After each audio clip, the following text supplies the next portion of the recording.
Well, today I've got some help from my granddaughter.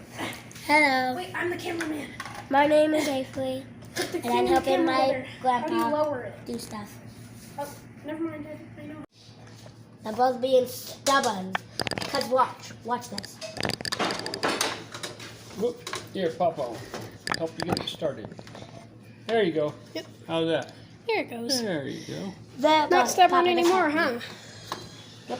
Ow, I stepped on something. Oh. I stepped on this.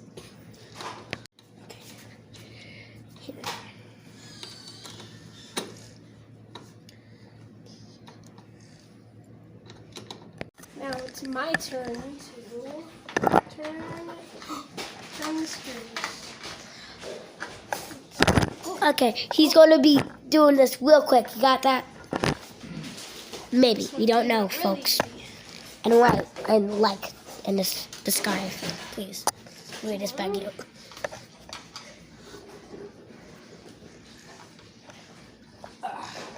You're going in. You want to back it off? I do that. Righty tighty, lefty loosey.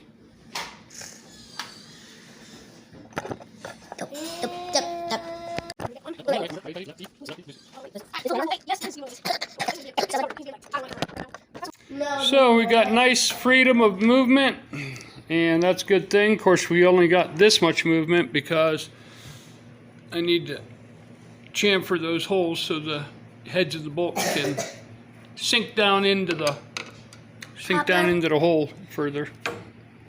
And now that I'm taking it back apart so that I can actually chamfer the holes so the heads recess down into it, but I'm taking it apart, and what's good is when you release all the stress and pressure and yet the holes still line up just with the hinge just sitting there, that's really good. In other words, the aileron doesn't try to stress up or down or in or out.